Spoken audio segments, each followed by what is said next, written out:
nossos cumprimentos a todos. E vamos dar continuidade no estudo Mediunidade e Obsessão em Crianças, de Sueli Caldas Schubert. Chegamos a falar, há 15 dias atrás, sobre o Evangelho no capítulo 28, no item 53, sobre o encargo que os pais têm de guiar os primeiros passos de seus filhos e encaminhá-los para o bem, que estes responderão perante Deus pelo desempenho que deram a esse mandato. Para facilitar-lhes, foi que Deus fez do amor paterno e do amor filial uma lei da natureza, lei que jamais se transgride impunemente. Vemos que no próprio Evangelho segundo o Espiritismo, no capítulo 5, no item 6, a seguinte observação de Kardec. Que dizer, enfim, dessas crianças que morrem em tenra idade e da vida só conheceram sofrimentos? Problemas são esses que nenhuma filosofia pôde resolver, anomalias que nenhuma religião pôde justificar e que seriam a negação da bondade, da justiça e da providência de Deus, se verificasse a hipótese de ser criada a alma ao mesmo tempo que o corpo e de estar à sua sorte irrevogavelmente determinada após a permanência de alguns instantes na Terra. Daí os nossos questionamentos diante dos sofrimentos infantis. E é comum que as pessoas comentem que as crianças não deveriam sofrer. Alegam que são inocentes, indefesas, etc. Ao se defrontarem nos hospitais com crianças enfermas, portadoras de doenças incuráveis, passando por dores e dificuldades ou vivendo na própria família a situação de um filho enfermo, não são poucos aqueles que se revoltam contra Deus, culpando-o e tentando de alguma maneira entender as causas dessas provações. Realmente, o coração se confrange frente a recém-nascidos enfermos, às vezes portadores de graves deficiências, ou de crianças com mais idade, cuja vida é um verdadeiro calvário de dor. Por outro lado, encontramos crianças que, desde o berço, sofrem maus tratos dos pais ou responsáveis. Crianças torturadas por adultos. Crianças vítimas de agressões físicas e psicológicas. Crianças relevadas ao abandono, obrigadas a mendigar pelo pão de cada dia. Crianças levadas aos vícios por adultos pervertidos. Crianças obrigadas a trabalho escravo. Enfim, triste é o quadro de tais sofrimentos infantis. Para arrematar esse panorama, crianças que morrem cedo e, conforme a opinião de muitos, prematuramente. Morrem como avezinhas frágeis que as misérias físicas, morais, sociais e espirituais atingem de maneira fatal. Indagações surgem: fatalidade, azar, castigo de Deus, injustiça e crueldade divinas? A maioria dessas perguntas segue sem resposta pela vida afora, visto que as religiões não têm como explicar de forma profunda e lógica o que realmente ocorre e por que ocorre. como também os psicólogos, psiquiatras, sociólogos, etc., em que pese ao respeito que nos merecem o reconhecimento quando têm ajudado a minorar os conflitos humanos. Esbarram eles em pontos enigmáticos, difíceis de serem compreendidos e explicados. Não admitindo a existência de Deus, do Espírito, da reencarnação, da lei de causa e efeito, do livre-arbítrio, faltam a todas essas pessoas e credos religiosos os recursos para um entendimento maior acerca do sentido da vida. Como já foi dito, a criança é um espírito reencarnado. Este conhecimento modifica toda a visão da vida terrena, aclarando as causas das lutas, dos sofrimentos, dos relacionamentos, o motivo dos desencontros entre as pessoas, as desigualdades intelectuais, morais, sociais, o porquê dos poucos instantes de felicidade que os seres humanos desfrutam. Enfim, uma visão inteiramente nova acerca do mundo e do próprio universo. Tudo isso remete à criatura a algo verdadeiramente notável e fundamental para o seu crescimento. A descoberta de Deus como Pai misericordioso, onipotente, mas acima de tudo, a perfeita justiça e bondade. Nos recorrendo ao livro Entre a Terra e o Céu, através de Chico Xavier, André Luiz apresenta o caso de Júlio, que esclarece bastante quanto à questão do sofrimento e a necessidade da reencarnação. Vamos fazer uma síntese de alguns pontos desse interessante relato.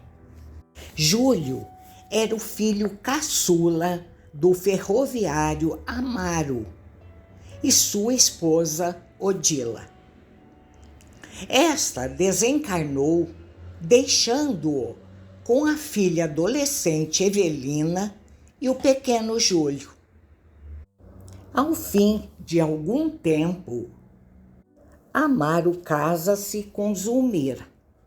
Esta tem dificuldade de se relacionar com os filhos do primeiro casamento de Amaro, especialmente com o menino, muito ligado ao pai, que lhe dedicava muito carinho e atenção.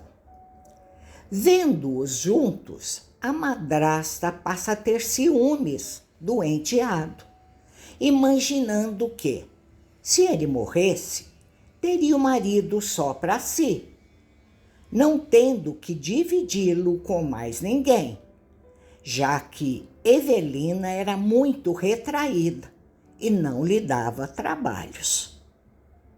Num passeio à praia, Zulmira descuidou-se propositadamente do garoto, então com 8 anos, e este acaba morrendo afogado.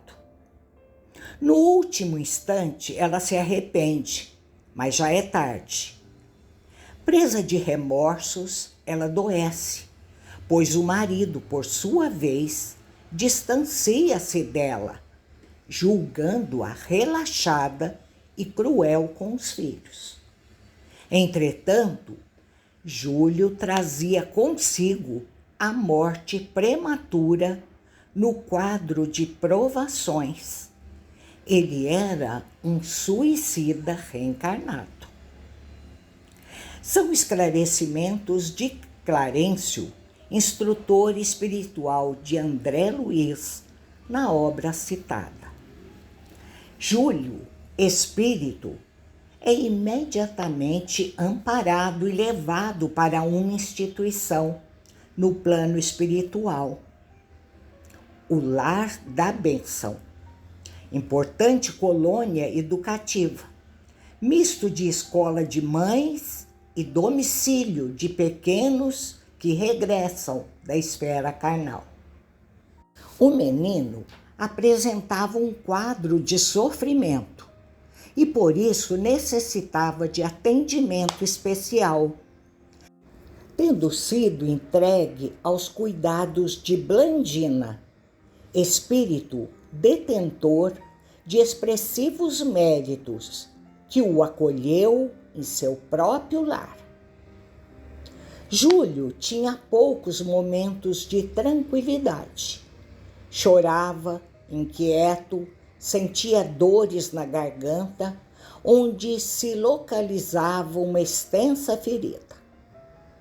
Clarencio, o instrutor espiritual, visitando-o para inteirar-se do seu estado, aplica-lhe passes anestesiantes que proporcionam grande alívio ao pequeno enfermo.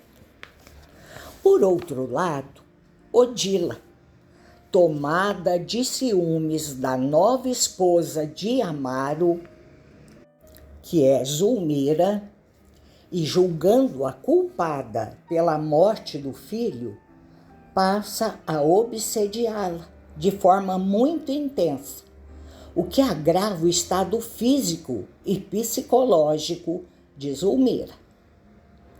No seu desvario, a primeira esposa do ferroviário não se dava conta de que, nesse processo de vingança contra aquela que julgava sua rival e assassina, se distanciava do filho. Após várias providências dos benfeitores espirituais, visando a reaproximação e o envolvimento do pequeno grupo de encarnados e desencarnados ligados aos acima mencionados, Odila desperta para a realidade e modifica inteiramente o seu modo de pensar e agir, sendo então levada até o lar de Blandina, ocorrendo assim o seu reencontro com o filho querido. Embora a presença da mãe, esse não apresentava melhoras significativas. Não se livrara de seu sofrimento na região da glote. É esclarecido que Júlio, em uma anterior existência, vivia em Assunção. Após uma desilusão amorosa, ingeriu grande quantidade de corrosivo, tendo sobrevivido por alguns dias. Porém, não suportando as dores que o atormentavam, embebedou-se e jogou-se no rio Paraguai, terminando assim a vida física. Renascera posteriormente como filho daqueles quais estava vinculado espiritualmente, que seria Amaro e Odila, mas em razão de seus graves comprometimentos, teria um período curto no plano físico, desencarnando, portanto, por afogamento no mar. Nós sabemos que o suicídio acarreta dolorosas consequências. De volta à esfera espiritual, Júlio ressente-se ainda das feridas na garganta e no esôfago, por ter ingerido corrosivo. Lesões estas que sulcaram o seu perispírito, gerando profunda distonia vibratória. Os instrutores espirituais, diante de seu sofrimento, elucidaram que a única maneira de curá-lo seria o retorno ao plano terreno em um novo corpo. Seria novamente filho de Amaro, mas sua mãe seria Zulmira, visto estarem os três enredados e comprometidos naquela anterior existência. Por hoje vamos concluindo, deixando para daqui 15 dias a continuação de nosso estudo. Muita paz e muito obrigada a todos.